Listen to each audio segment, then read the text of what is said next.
Good morning, folks, and welcome. As you can see, the little emblem up there in the corner, if I got this right, I'm not sure if it's on that side of the screen or that, but it is Wednesday and I'm on StreamYard, which means that today the plan is to bring on yet another guest. On that side of the screen. Bam, and I can now, so that part of it is working. And for those of you who are in the chat, please let me know if you can see me and hear me and all of the things so I can stop worrying about the tech. And yes, Keith has figured it out.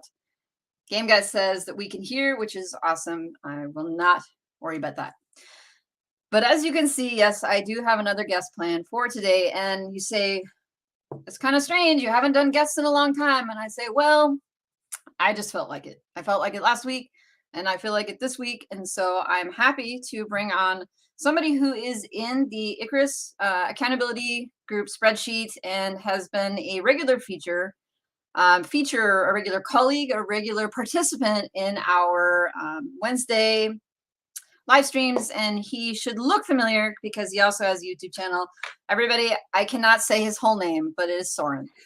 Soren Dreimer Peachstrup, I guess is what you would call me in English. So Peachstrup? In Danish, I would say Pejstrup. Okay. Yeah. That. But whatever works for you is fine.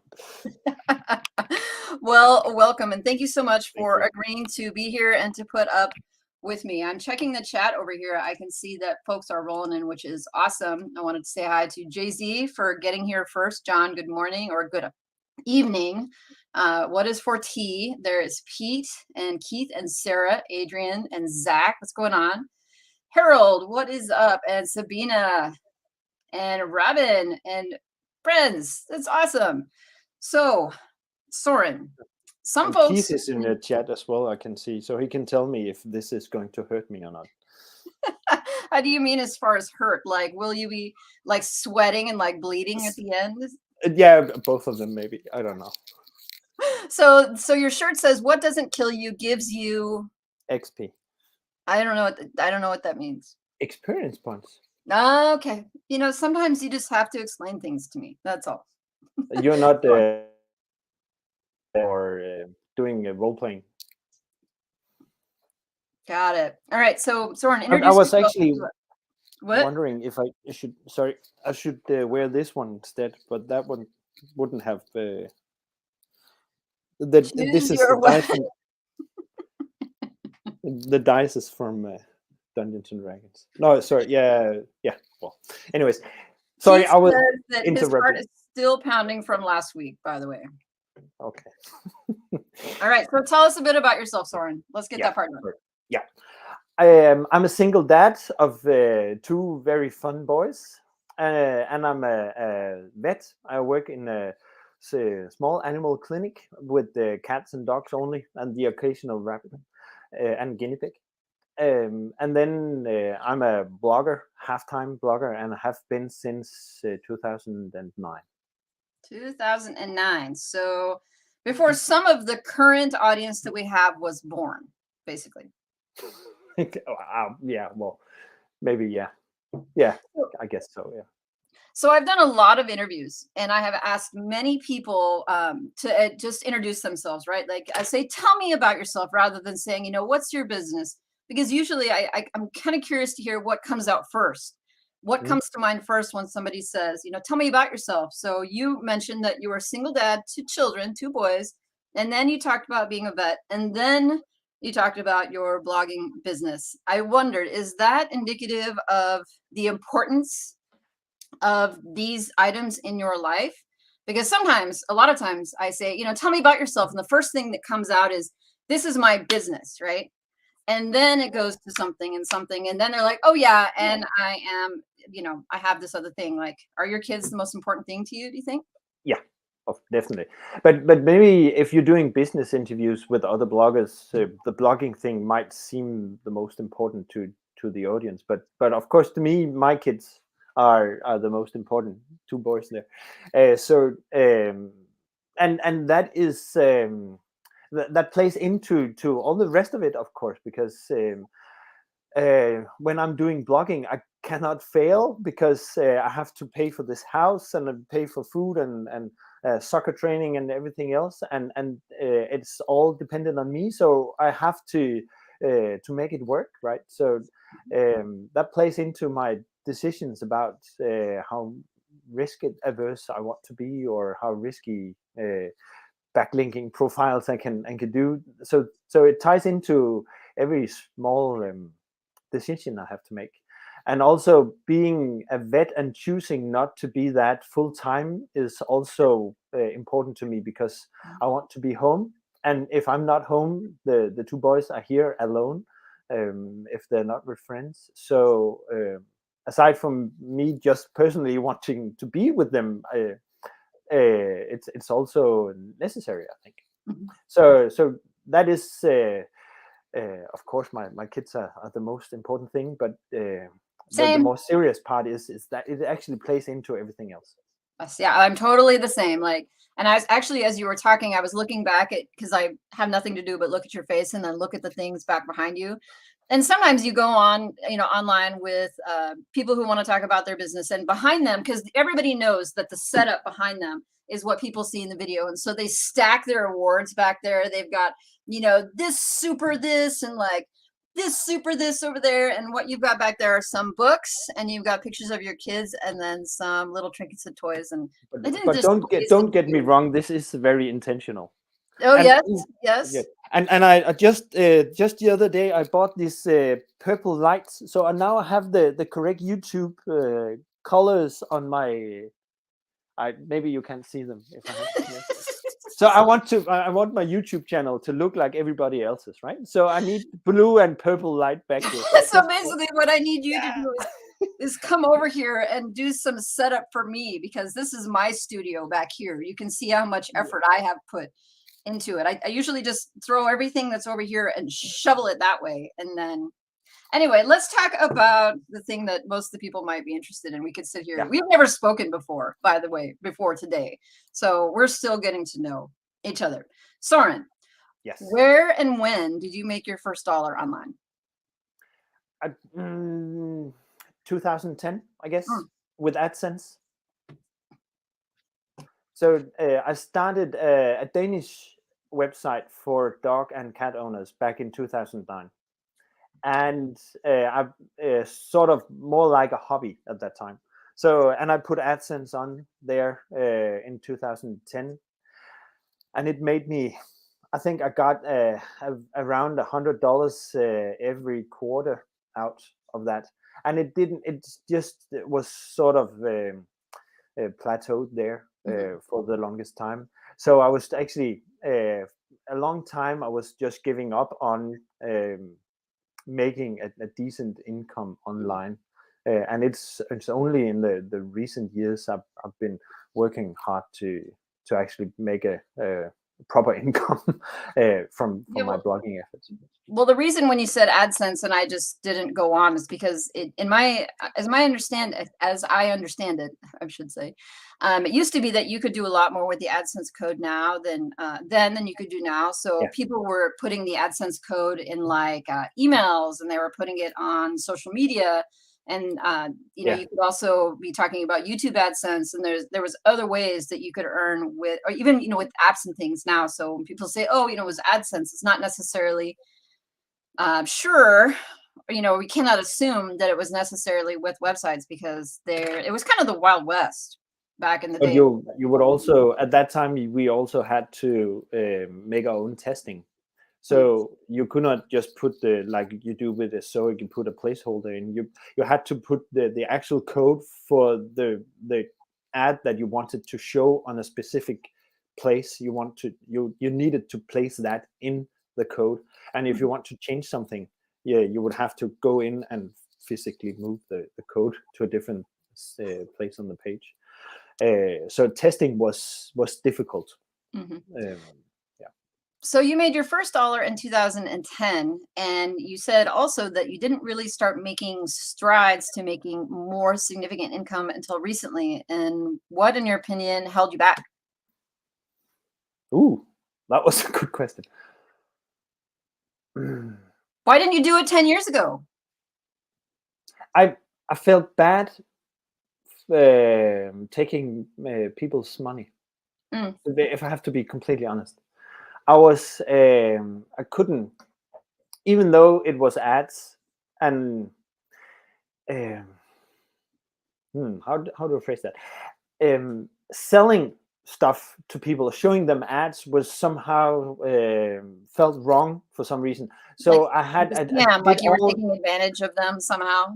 Yes, and I was actually blogging because I wanted to help people. I wanted to make a difference, and I was getting all the same questions in the clinic every day. So I wanted to blog about the same questions I was getting, so people could easily find them online. And there wasn't too much of that, and not in Danish at that time. So I felt it was necessary. So I was there for a completely different reason, and that getting over the hurdle that to grow the thing and to help more people, I would actually also need to get some money in, both so I could um,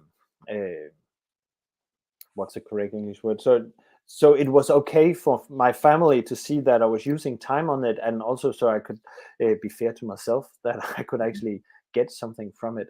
But I couldn't find a good way to that felt right. Hmm. And So now I then, just put the esoic ads on the site, and it's running fine. so what you're saying is the difference between then and now is you don't care anymore, and you're like, I'll take your money, like I'm ready, like you've overcome Yes, somehow I that. am completely given up of caring about people completely. No, it's a mindset thing, because I was um, as a vet. I've always worked as an employee, and even though the how much I think people should pay, I only have I only write what I've actually done, and it's not me who have it was the owner of the clinic who have decided that doing this costs this and doing that costs this and this blood sample costs that, and I was just listing them, and it wasn't my money for so that somehow felt more natural, and then building something of my own, and being feeling that was actually something worth charging for, was more a mental hurdle. It's And I've done work, and I've read books and listened to audiobooks, and I've actually done meditations on that, to be um, okay with it. Yeah, well, I will say I almost interrupted you there, that I totally feel you. And when I entered the practice of law, that was something that I had to confront and overcome, because it was very hard for me, one, to tell people that I was a lawyer, because I felt like that was a like a snooty status thing. Like people would like to like walk around and announce like I am this, like I am Mm, this, like that should change people's perceptions of you. And then to sit in front of a client and say, and yeah, you need to give me $5,000.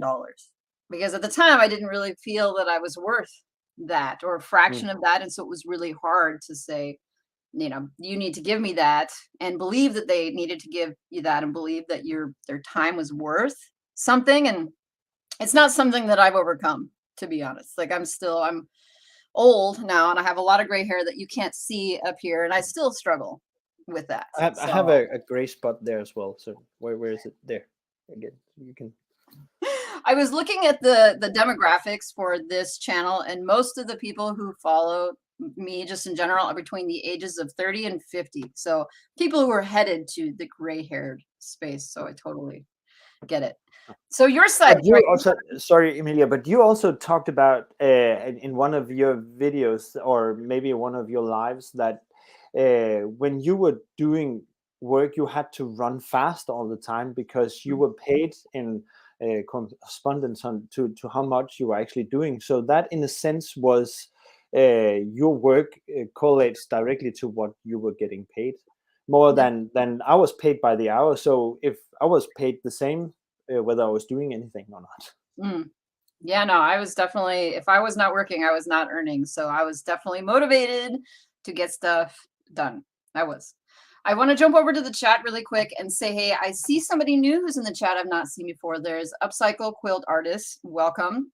And folks, if you are here and new to the chat, please feel free to drop us just a quick couple lines about what brings you here. What do you want to learn? Is there anything you want to know about? And also, folks, if you have questions for Soren, feel free. I mean, or even me, I guess you can enter them in the chat. We'll try to get to them. I also want to say hi to Lady D and Sarah and Maeve who have dropped in, and Marika. What's going on? I haven't talked with Marika in a while. Marika earned an hour consult with me last year, and I had so much fun talking with her. So it's great to see you back in the chat today. Soren, you have websites, and I wonder, are those in English or in Danish? Half and half. Half and half. How can you, do you have like, I'm curious about the RPMs, like how they're different. If you have the same similar topic, like do you have and stuff that is like animal content because you're a veterinarian in English and in Danish, and how they compare? Because I just wonder. The Danish veterinary website hovers around 88 EPMV. US dollars? US dollars, yes. Eight. I'm on Exoic. So that's EPMV. So that's $8 for every 1,000 page views on the Danish site, the major one. And in January and February, it was about 13, 14 US dollars for the English websites. So there's real potential that site will hopefully have a higher EPMV later on in the year then. Yeah, it was up over 25 in December and end of November. But I'm guessing that is not that doesn't correlate to how the rest of the year is, I guess. Keith, I think it was $8. It wasn't 88, right? No, sorry, eight. Yes, sorry, Keith, yes, 8. No, 8. That would be good. Yeah, question for Soren. It says, you've been at this for over a decade. If you could go back, what's one thing you wish you could do differently? That was a good one. I'll let you think about it for a second while I say hi to Emmanuel. What's going on? And Daniel Croft. Daniel, if you're new here, please feel free to tell us just a little bit about you and your story. Our friend Upcycle says, she's got one site that was part of ecom business and another that is just a blog, no products. I think a lot of people have come to content sites from e-commerce and from drop shipping, and they're like looking for something that is a little, I don't want to say passive because this isn't passive, but maybe less, you don't have customers. That's what it is. They don't want customers. Keith says he was about to become a vet. That's awesome. All right, Soren, you had a chance to think. But it is really a good question, because if I knew back then what I know now, of course I would do a lot of things different. But what I learned through the years is actually from a lot of the failures I've done. So I would avoid some of the failures, right? But I would probably go for monetization way earlier than I did.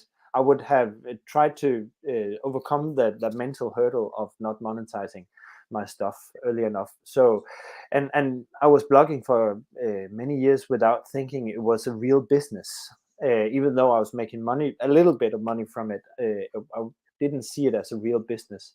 And I would like to have seen that earlier, and working more in a business mindset, that it's okay to earn money, and knowing that if I earn more money, I can help more people and have more fun for me at the same time. So monetizing early is the short answer. Yeah. Our friend Daniel says that he had websites in the past, and I think that many of us can put our hands up and say that we came to this community having started many websites and didn't know what we were doing and gave up. Yeah. I've got at least 7 of those that you start the website, you set up hosting, you write 2 or 3 blog posts, and then when the hosting expires after a year and the domain expires after a year, you just let them go. I can think of at least 7.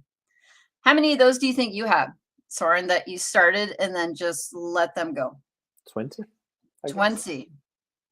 I was Empire Flippers that sells websites now. They started back in 15 years ago with they did just AdSense sites in the beginning, right?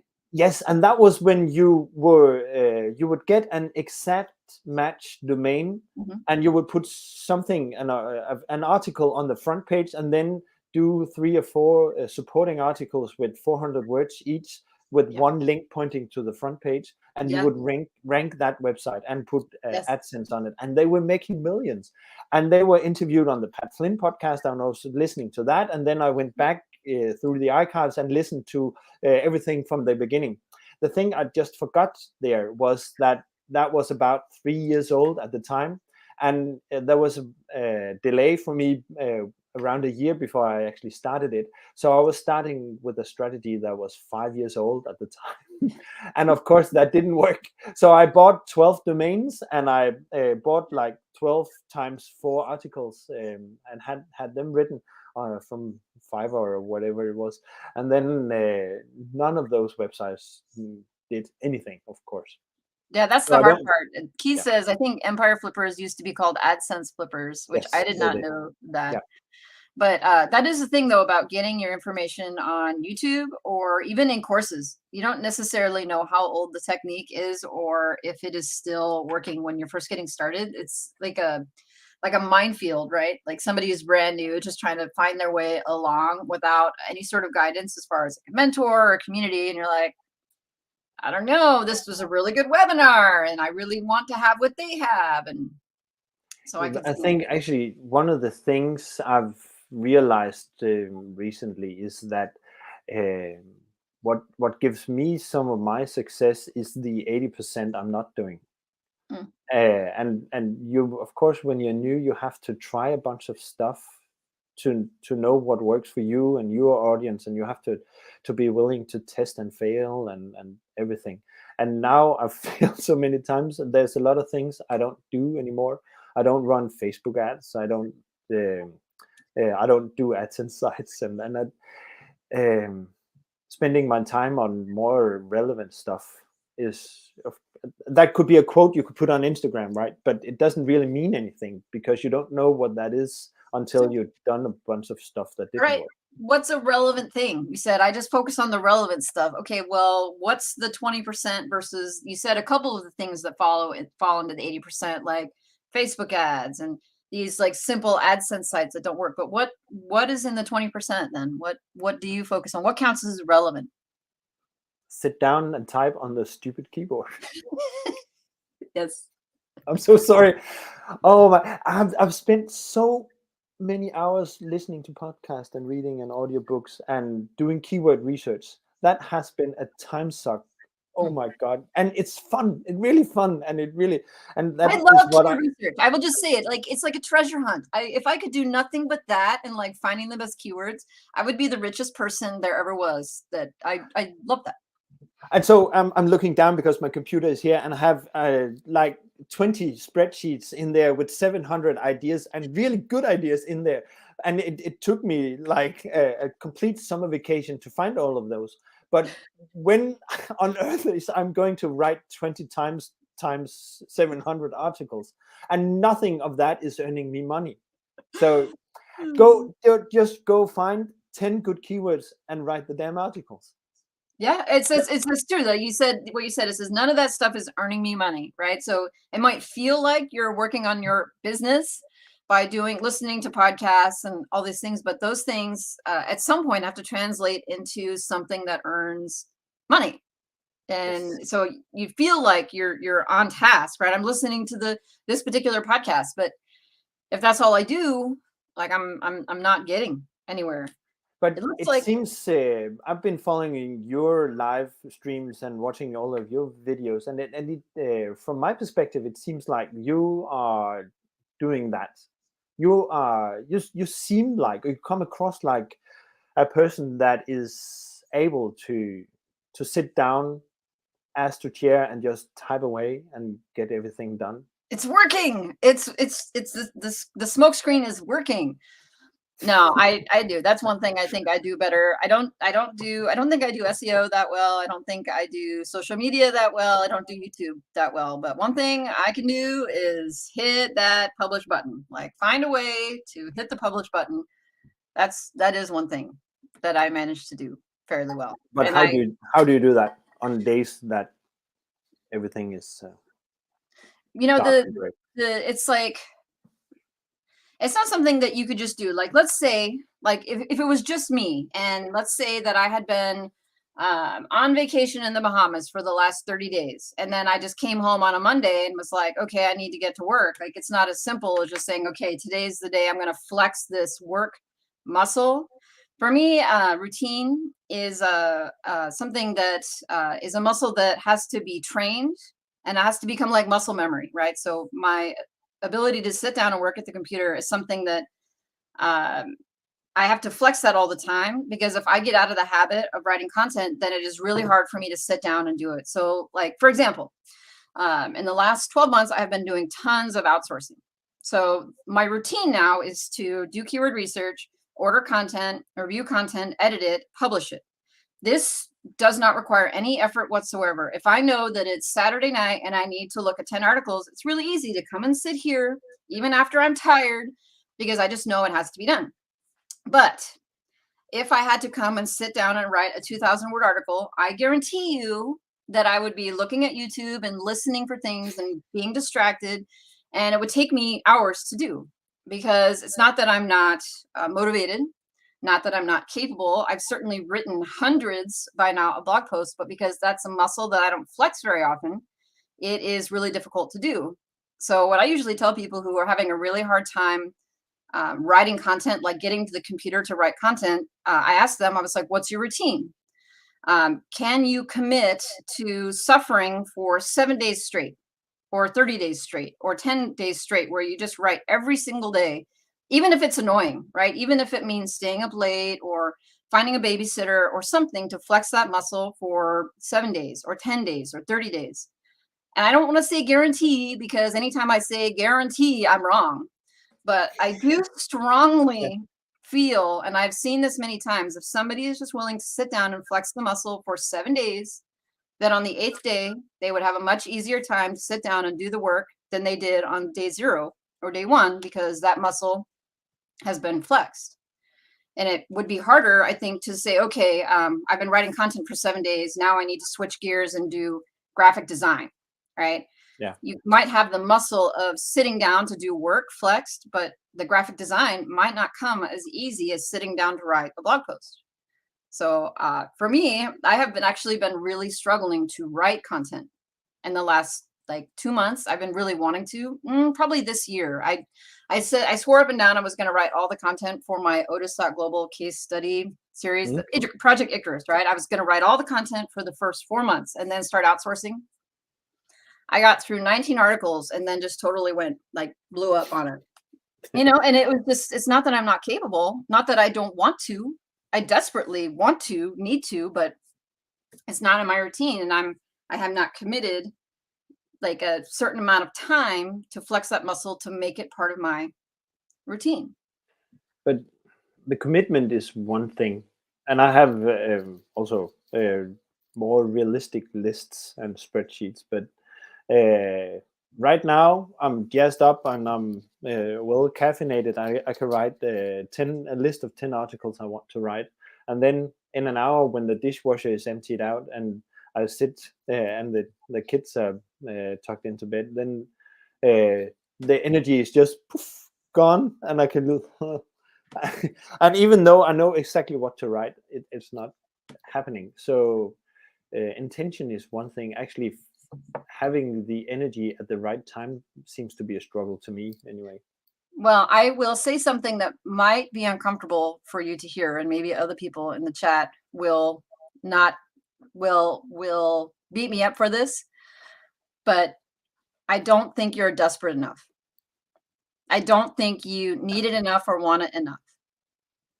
Let me tell you this. If you spent 12 hours with your kids and it was 10 p.m., right? And you're tired, and the only thing you had to do was to sit down and write a blog post. And if you did not do that, your children would not eat tomorrow. Do you think there is any chance in the world that you would just look at Netflix?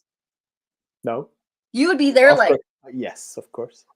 and I really feel like if we are comfortable, maybe not comfortable enough, right? Like I would like to be more comfortable. I would like to make $50,000 a month, right? I'm Mhm. motivated to do that. But if I sat down and went back to that bed this afternoon and read a book, my children would still eat dinner. I would still pay the mortgage. Right? I and that's probably one of the reasons why I don't make $50,000 a month right now is I don't really need it.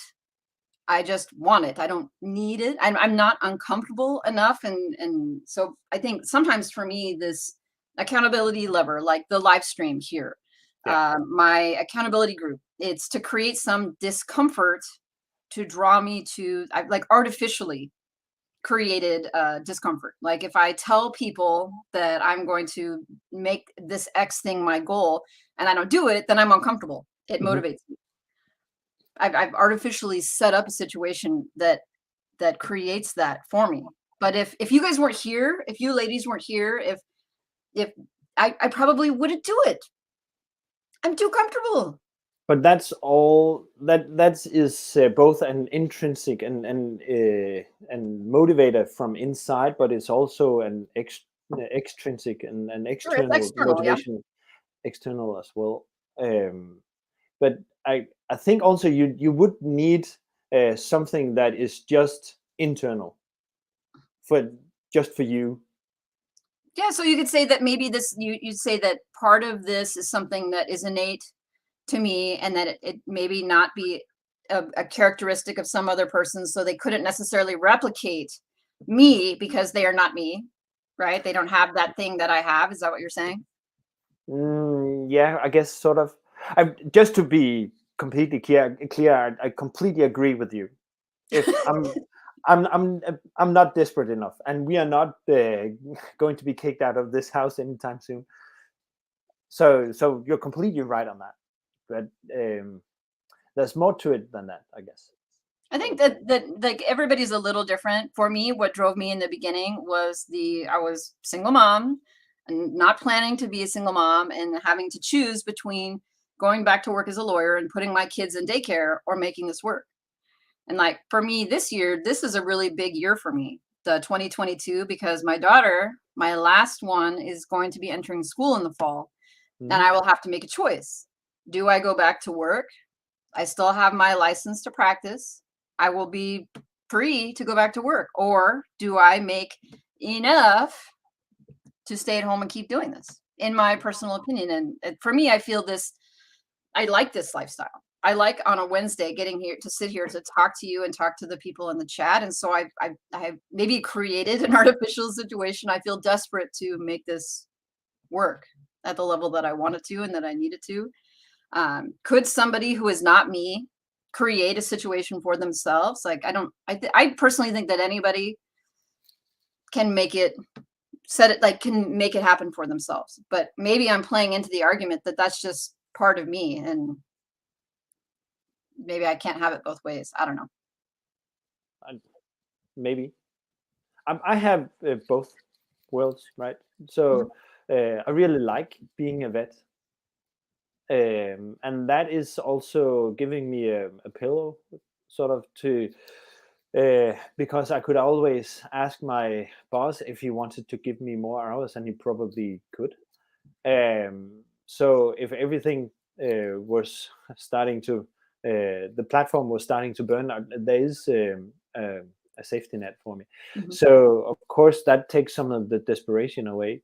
But I really like to take Fridays off and have a long weekend. And I'm riding. I have a car that rides solely on gas, and the gas prices is also ridiculous here. So I really would like to buy a Tesla, but that's not happening anytime soon either. But I'm guessing maybe that's not a strong enough motivator. Uh, when it is a strong motivator, and I'm actually publishing articles, Mhm. but maybe not after 9 o'clock at night. I say like I used to work until midnight. I would put the kids to bed and then work for hours, right? And Mm. I don't one need to do that anymore, and I don't want to do that anymore. And maybe my growth, I would be much further along, but I feel like I would be harmed in the long term by burning the candle at both ends, which I did for years as a lawyer. And I'm working on being okay with going slower. But I see a question in the chat. Actually, I see a couple of them. Keith Yes. has to say, have you experimented with aged domains yet? Yes. And And how do I've you done feel? them. Like, because I'll say this, I'll frame this. There are several people in this community who have recently partnered with Otis.global on age domains and have started sites that they are blogging about or YouTubing about here on YouTube. I know Keith is one. I am one. I even have their shirt. See? Yeah. Thank you, Otis, for a very comfy shirt. I have, and I've done it wrong. Yeah, tell me, what did you do that was wrong? Um, I can only guess, but it didn't work anyway. So I was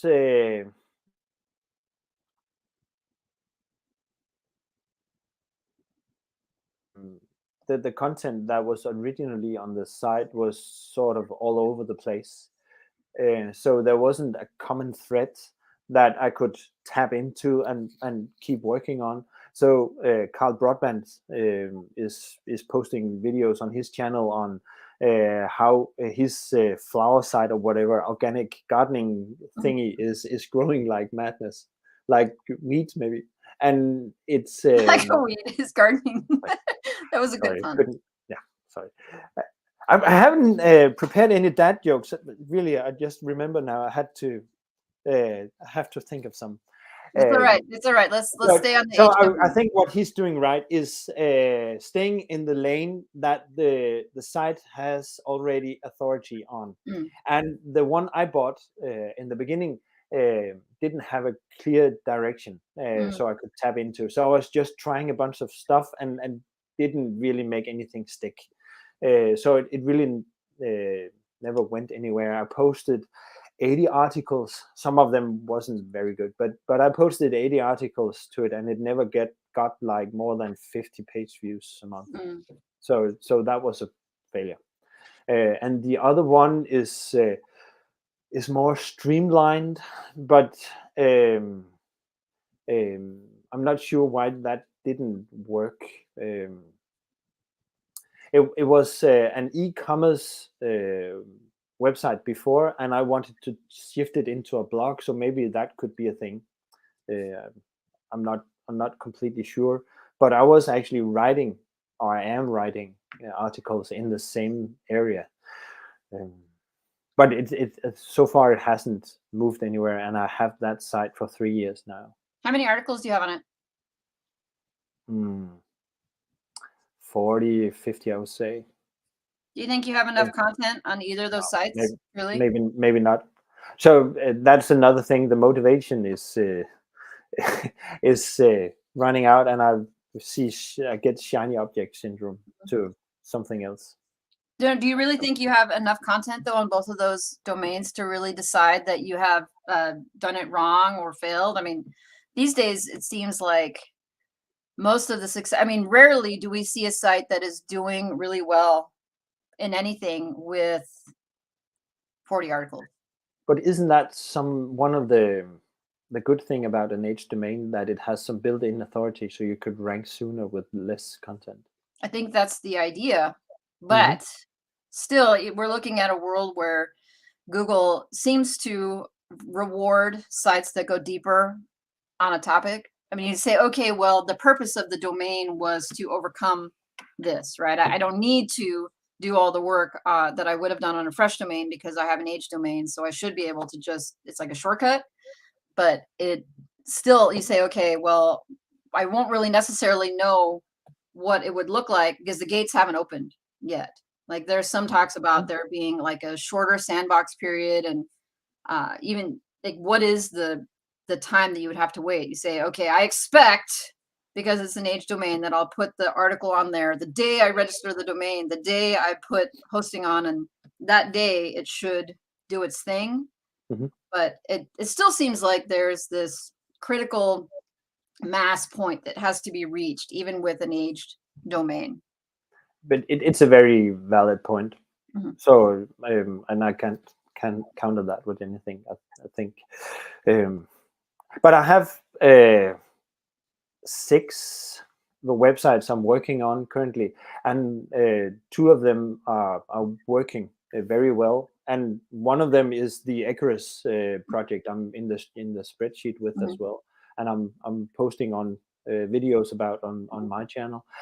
And if I have to sit down and write 10 articles, I could just as well write them on for a website that I know is working and that I can post videos about and I enjoy writing, instead of making myself write 10 more articles for a website I'm not completely sure that would rank. So I don't think I'm wasting my time. And if one takes off, I could blame myself for not having written more articles sooner, because then I would make even more money. But I'm not wasting my time. I was writing 10 articles just for a website that made the most sense at the time.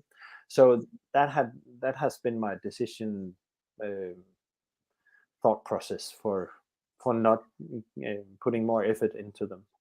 And Yeah, I'm looking to sell them as well, so I can be more focused and be back at the 20% that actually makes a difference. Writing articles for a website I know is ranking.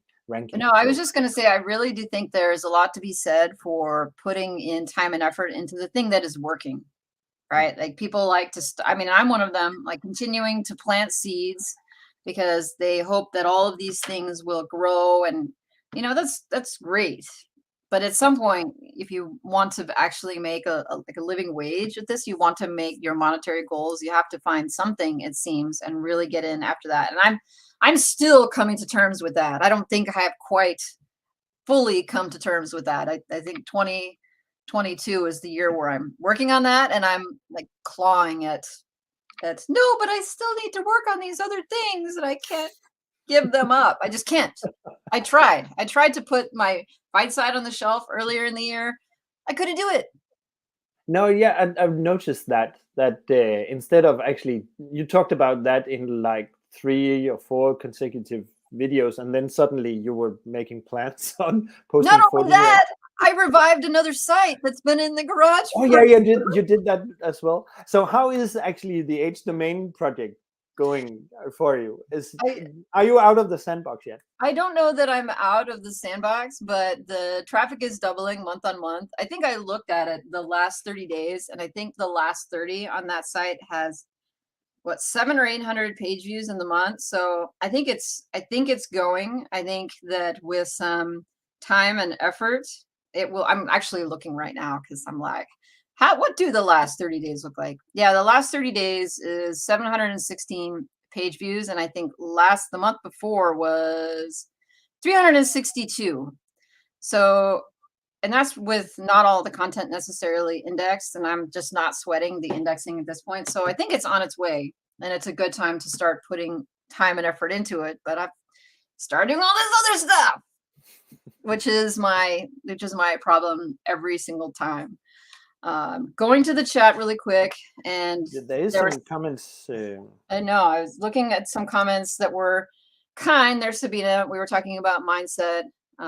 We're grateful to have you. Sarah was talking about writing every day. I was actually going to comment on that, Sarah, because that is a really good strategy. Just sitting down, writing at least 500 words, even though it's gibberish. I think Jerry Seinfeld, he actually had something. He was asked once how he was writing all his jokes, and that was one of his answers. He bought a calendar and made a small X on every day that he has written at least 500 words. Mhm. So and you don't like to see the small holes in the days where you don't write anything. So he was just sitting down writing something, and that actually is flexing the muscle, I think. So that is a good strategy, I think.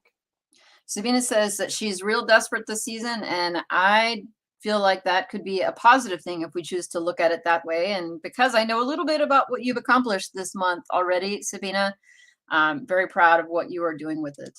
Zach says drive plus desperation equals perspiration. Is that what it is? Adrian saying nice things. You can always pat me on the back. I'll pat myself on the back for you, Adrian, for being productive and all the rest. Joanne says balance. Yes, balance is super key. Well-behaved wallet says writing 500 words a day, even if it's gibberish. I mean, it's better if it's not gibberish, but Obviously, of course. if that's what you got, then that is what you got. Scrolling up to Emmanuel had the question a while back. Says, what is your thought on the pet niche for new beginners? If you were advising someone who was writing their first blog post, they just started a website and they wanted to do pets, they don't know anything, would you advise them to go into the pet niche? Nope. Why not? That was a short answer. That's the shortest one I have. It's a stupid niche. Why?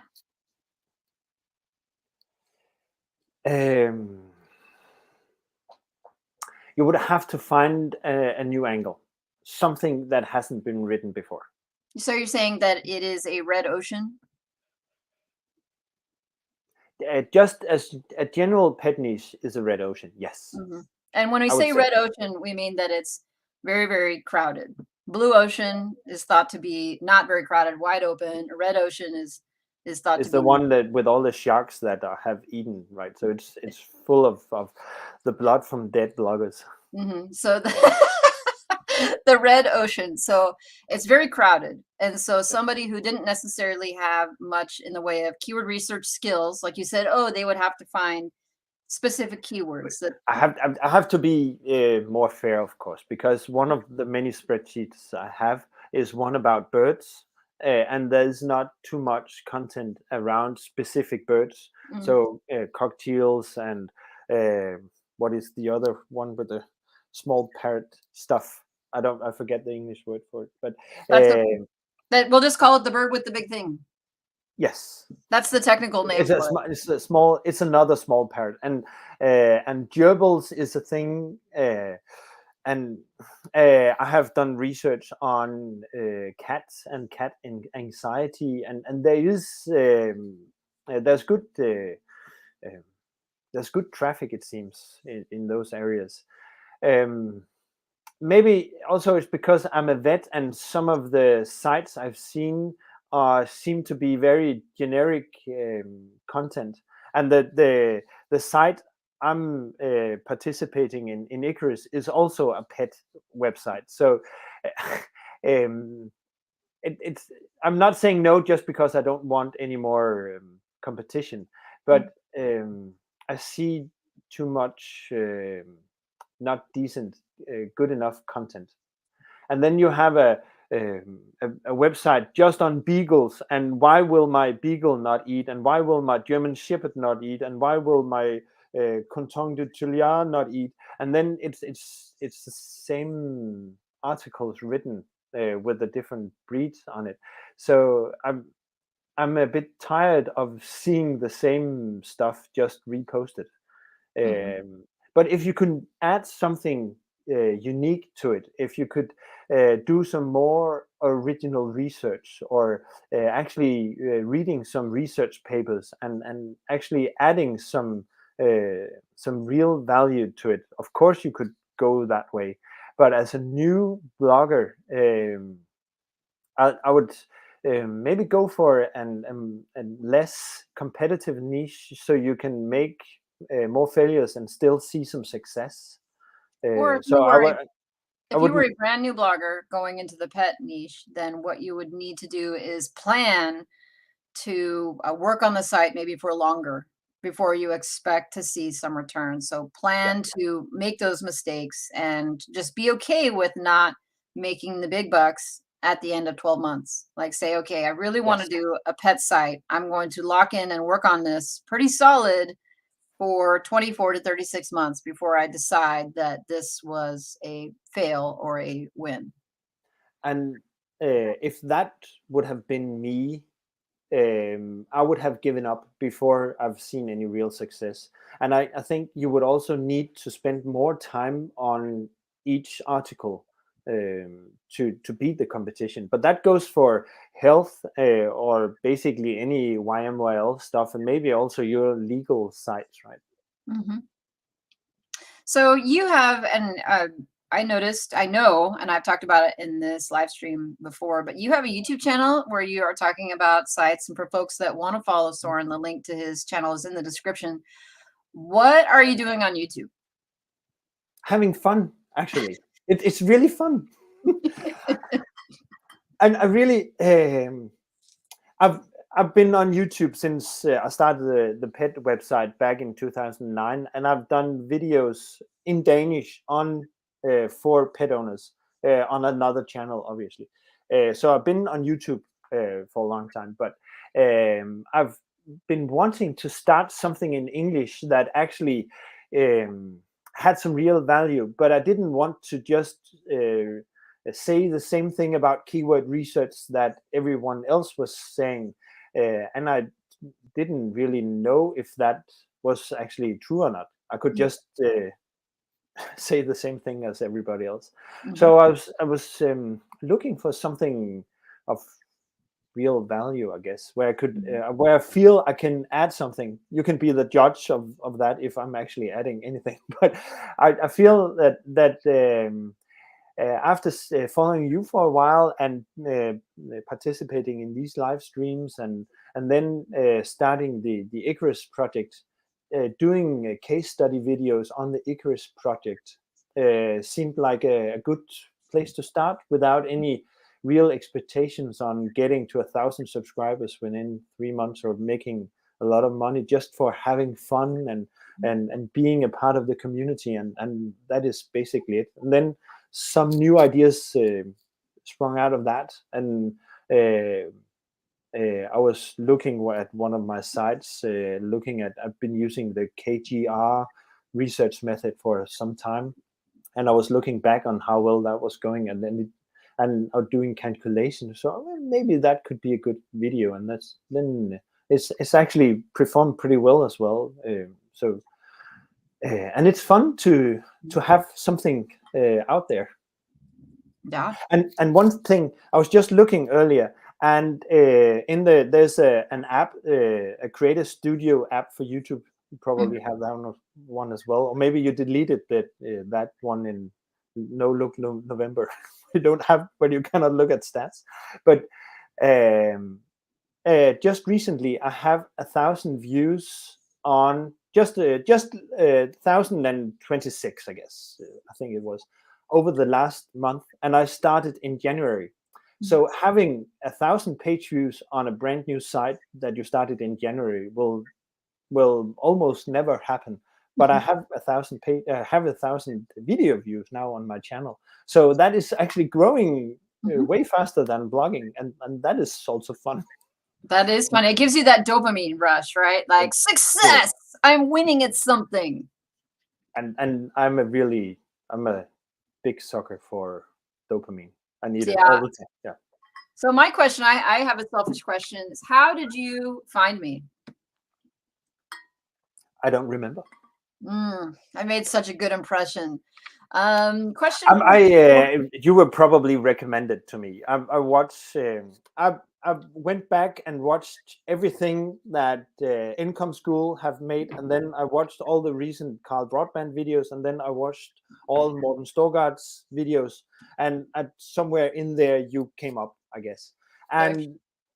And watching your videos is it's really nice to talk to you now, and you are really a relatable person, and you made me feel that this is you don't have to be a very high pedestal kind of person to and be flashy and yelling at the camera all the time, which is there's a lot of in this area, There. and you seem approachable and down to earth, and that is that speaks to me. Mission accomplished then. Lady D has a question. She says, do you find enough keywords in Danish? Do you No, look for your keywords in English and then write content in Danish? I've done that. It doesn't. I've been lucky a couple of times, but I think it comes down to luck more than um, No, I do original keyword research in Danish, but with the same methods as we use in English. But Mhm. there's fewer of them, and the search volume is way less, of course. So we are not even 6 million people speaking Danish, and that's only what half of the inhabitants, the population of New York, I guess, or something. Is that 12 Something. million? Something, yeah. So, and that's the whole country, and only half of them have pets. So it's a really small. Um, it's a small niche for sure. Question Pete wants to know, it says, what do you recommend for overcoming indexing? I saw one of your videos recently. You talked about indexing, and we talked a bit before we went Yeah. on about indexing. How's that going? It's going really good. Yeah, what are you using? I'm Index Me Now service. I'm using the Index Me Now service. I'm at 95% indexed on all my sites now because of that service. Do you have any concerns about it, that something could happen to you for using it? Yeah, I don't know for sure that it couldn't give any backlash afterwards. So it is it and I show that in my video as well. And if people are interested, they can watch how I'm doing it, because it really works. I'm very confident it works, and it works like 95% of the time, and everything is in there. So, and when I go back and look in the Google Search console, I can just see the green spikes go boop, up, and then, Every time we or use it. that's obvious, that's the other way for you, right? Boop, and goes up, and then everything seems fine and normal, and my articles are ranking, and everything is good. So, and we talked a little bit about this as well, Emilia, but there wouldn't be. I'm not sure that Google would have any interest in de-indexing articles indexed in this way, but I cannot know for sure that it's not going to happen, and I'm not going to get penalized in any way. One last comment from Keith before we head towards wrapping up. It says, people are enjoying your creative bent in making your videos, which I also appreciate, because I don't have that, like, that creative streak. The lab coat is there. Well, Soren, thank you so very much for taking the jump, taking the leap of faith. Now that it's almost over, tell me, did you sweat the whole time? No, this has been fun. And I didn't even get to show you my Legos. But what Legos? What Legos do you have? It was about the motivation thing, and how you're. So I have a 6 towers here. Can you see them? I can see them, and I'm kind of afraid that they're just going to fall off, and we're just going to watch a disaster like happen. But I have there's 10 bricks in each of these, and I have 60 articles on my website. And to motivate myself, I take, every time I've published an article or I've edited one, I take one and I move it from here to there, and then I can actually physically see how I'm moving things around on my website. So I that is, love to mark things off. Like, I love to make lists and then like just draw a line through it. There's nothing more satisfying than like making a little check. And you need a really fat marker for that makes a squeaky sound when you do it. Oh, Soren. All right. Well, thank you so much for being here. If folks Been want fun. to learn more about you or follow you, where do you recommend that they go? YouTube. YouTube. Yeah, The link to his YouTube channel is in the chat. Most of I'm on LinkedIn as well, but that's mostly veterinary stuff that goes there. So YouTube is the place for bloggers to go. Awesome. Well, thank you so very much, Soren. I hope that you will come back and see us again. I would love that. All right. Thank you so much, folks in the chat saying, hey, thank you to Sarah, Keith, Zach, Game Guy, Pete, Lady D. There's so many folks in the chat right now. I can't even get to you all, but thank you so much for, and Leona even in the chat. I missed your hello message. Thank you so much for being here, everyone. And we will see you next week. And who knows what mystery guest may or may not be here. I don't know. I don't have a guest yet for next week. We'll see what happens. All right. Take care, everybody. Take care.